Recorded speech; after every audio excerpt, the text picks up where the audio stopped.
সপ্তমীর দিন রাতে আমরা সবাই মিলে বেরিয়েছিলাম। আর অ্যাডি প্রথম বসেছিল তার দাদাইয়ের কোলে, মানে ভাই আর দাদার কোলের মাঝখানে। দেখতেই পাচ্ছ স্কুটিতে ফার্স্ট টাইম ও বসেছে। ও খুব এনজয় করছিল ব্যাপারটা।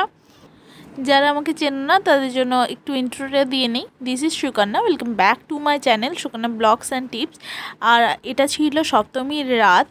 বাবা মা এসেছিলো আমাদের বাড়িতে। আমি কলকাতা থেকে খড়গপুর তখন চলে গিয়েছি সবাই মিলে, তাই আমরা আজকে ঘুরতে বেরিয়েছি। আমাদের পাশেই প্রচণ্ড বড় বড় সব প্যান্ডেল হয়েছে, আর একই রাস্তায় প্রায় 5-6টা করে পুজো চলছে, সেগুলোই আমরা আজকে ভিজিট করতে বেরিয়েছি।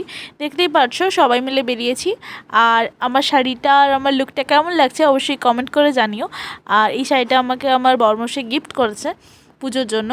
আর অ্যাডি এখানে ঢাক দেখে ভীষণ এনজয় করছিল।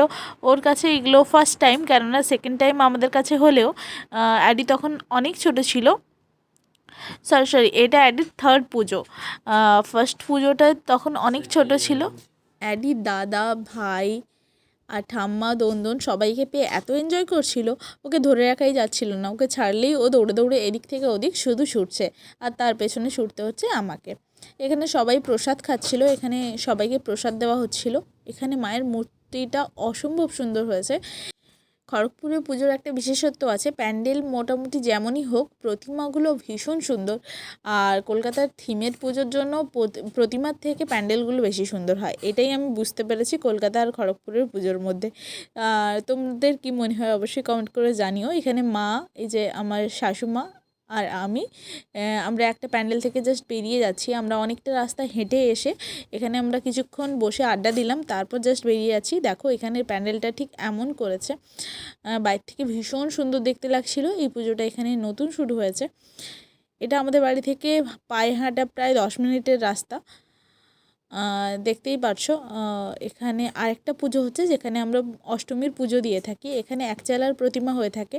আর এখানে সাইডে একটা ফাংশনও হচ্ছিল যেখানে একজন গান গাইছিলেন।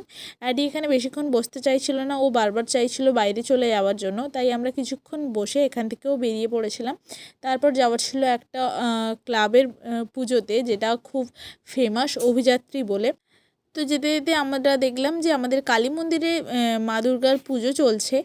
আর যেহেতু এটা সপ্তমীর রাত ছিল, অষ্টমী প্রায় পড়েই গেছিলো, তাই সেই সময় জোর পুজো চলছে, দেখতেই পারছো তোমরা।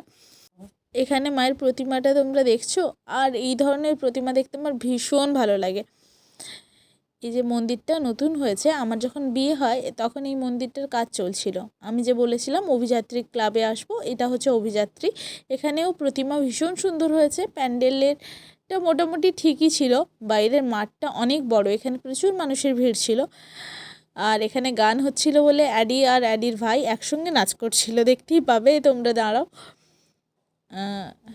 আর এত গরম লাগছিল, আমি তো রীতিমতো ঘামছিলাম। এই যে অ্যাডি শুরু করেছে তার নাচ, আর ভাই দেখে খুব এনজয় করছে। এরপর অ্যাডিকে নিয়ে নিলাম আমি।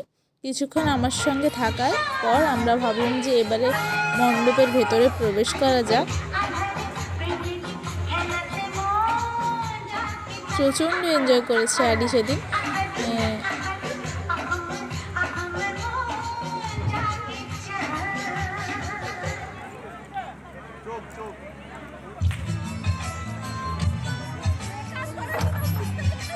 আমাকে এত ঘাম দিচ্ছিল, বাবা বললো চল তোর মুখটা মুছে নে।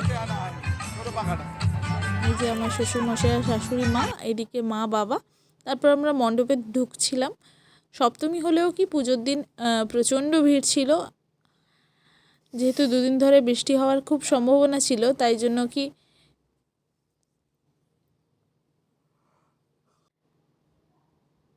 আমরা রীতিমতো চলো এবার ঢুকে পড়েছি মণ্ডপে।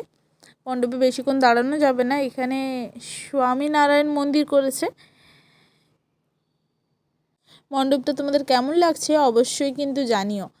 এই যে উপরটা দেখতে এমন ছিল, আর প্রতিমা বললাম যে প্রতিমাগুলো অসম্ভব সুন্দর।